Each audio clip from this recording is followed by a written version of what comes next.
যে বইগুলো প্রকাশিত হওয়ার সাথে সাথেই বিশ্বজুড়ে হইচই পড়ে যায়, যে বই মানুষের জীবনকে পাল্টে দিতে পারে, এমন 10টি বই নিয়েই আজকের ভিডিও।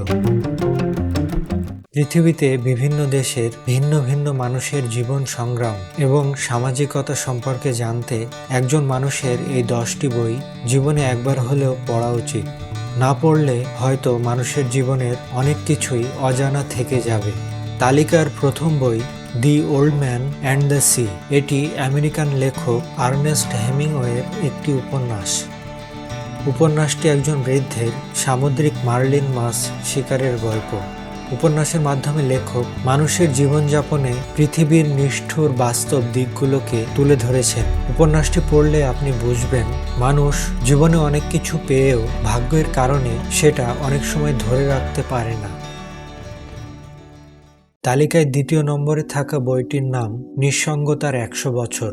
কলম্বিয়ার উপন্যাসিক গ্যাব্রিয়েল গার্সিয়া মার্কেজের এটি একটি ক্লাসিক উপন্যাস। গল্পের নায়ক আর্কাদিও বুয়েন্দিয়া তার পরিবারের দক্ষিণ আমেরিকার গহীন জঙ্গলে বসতি গড়তে বিভিন্ন সমস্যা, প্রতিকূলতা কাটিয়ে ওঠা প্রভৃতি প্রকাশ পেয়েছে। তৃতীয় বইয়ের নাম ব্লিক হাউস। লেখক চার্লস ডিকেন্স। এটি চার্লস ডিকেন্সের দীর্ঘতম উপন্যাস। জার্নডাইস পরিবারের গল্পকে ঘিরে উপন্যাসটি লেখা হয়েছে, যাদের আশা উত্তরাধিকার সূত্রে সম্পদ পাওয়া, কিন্তু সেই স্বপ্ন বারবার ব্যর্থতার মুখে পড়ে। চতুর্থ বইটির নাম ওয়ার অ্যান্ড পিস। লেখক লিও টলস্টয়।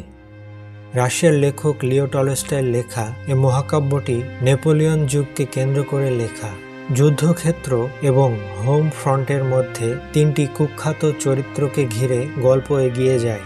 লেখক একই সাথে সেনাবাহিনী এবং অভিজাতদের উপর যুদ্ধের প্রভাব কেমন হয় সেটা এই উপন্যাসে ফুটিয়ে তুলেছেন। দি স্ট্রেঞ্জার। লেখক আলবেয়ার কামু। উপন্যাসটি মার্শাল্ট নামে একজন ব্যক্তির সম্পর্কে, যে তার মায়ের মৃত্যুর পরে একটি সৈকতে একজন ব্যক্তিকে হত্যা করে এবং মৃত্যুদণ্ডে দণ্ডিত হয়। Lord of the files. লেখক উইলিয়াম গোল্ডিং। মানুষের হৃদয়ে জন্মগতভাবে লুকিয়ে থাকা খারাপ জিনিসকে রূপক বর্ণনার মাধ্যমে জীবন্ত হয়ে উঠেছে এই উপন্যাসে। ব্যাপক জনপ্রিয়তার কারণে lord of the flies 10 lakh কপিরও বেশি বিক্রি হয়ে যায় এবং পরবর্তী সময়ে এই উপন্যাস অবলম্বনে একটি চলচ্চিত্র নির্মিত হয়। সপ্তম বইটি হল জার্মান সুইস বংশোদ্ভূত লেখক হেরমান হেজের সিদ্ধার্থ। এই উপন্যাসে এক তরুণ জীবনের সারমর্ম উপলব্ধির জন্যে তার সংসার ত্যাগ করে, তারপর পরিশ্রান্ত এবং ক্ষণিকের আবেগের বশে পুনরায় সংসারে প্রত্যাবর্তন করে একটি পুত্র সন্তানের জনক হয়, কিন্তু জাগতিক লোভ লালসার কোন্দলে বীতশ্রদ্ধ হয়ে আবারও সংসার ত্যাগ করে। The plague. আলবেয়ার কামুর দ্য প্লেগ আলজেরিয়ার ভূমধ্যসাগর তীরবর্তী শহর ওরানকে ঘিরে একটি কাহিনী। ফরাসি উপনিবেশিক শাসনের অধীন আলজেরিয়ায় বুবনিক প্লেগ ছড়িয়ে পড়েছে। সেই মহামারীর সঙ্গে লড়াই করছে মানুষ, এমন এক কাল্পনিক কাহিনী দ্য প্লেগ উপন্যাসের উপজীব্য। 1947 সালে প্রকাশিত হলেও করোনা মহামারীর সময় বইটি আলোচনার কেন্দ্রবিন্দুতে চলে আসে। আমেরিকান লেখক হানিয়া ইয়ানাগিহারার এ লিটল লাইফ। এই বইটি ম্যান বুকার পুরস্কারের জন্য মনোনীত হয়েছিল।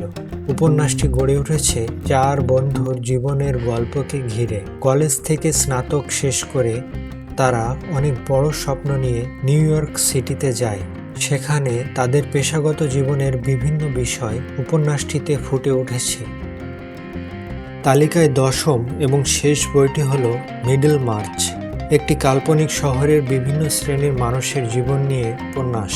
বিভিন্ন শ্রেণীর মানুষের জীবন নিয়ে বিশ্লেষণ করেছেন এই উপন্যাসে। ভদ্র সম্প্রদায়ের ভূমি মালিক থেকে শুরু করে খামার শ্রমিক বা কলকারখানার শ্রমিক পর্যন্ত সবার কথায় জায়গা পেয়েছে এই বইটিতে। এই 10টি বই মানুষের জীবনকে এতটাই প্রভাবিত করেছিল যে মানুষের চিন্তা ভাবনা এমনকি কালচারও পরিবর্তিত হয়ে যায়, যার ফলে কয়েকজন লেখক নোবেল পুরস্কারও পান। অন্য ভাষায় প্রকাশিত হলেও বইগুলোর বাংলা অনুবাদও বইমেলায় বা অন্যান্য যে কোনো বইয়ের দোকানে পাওয়া যায়। আপনি ইচ্ছা করলে বইগুলো পড়ে দেখতে পারেন। বইগুলো পড়লে আপনি উপকৃত হবেন। আজকের ভিডিও এ পর্যন্তই। ভিডিওটি শেষ পর্যন্ত দেখার জন্য আপনাকে জানাই অসংখ্য ধন্যবাদ।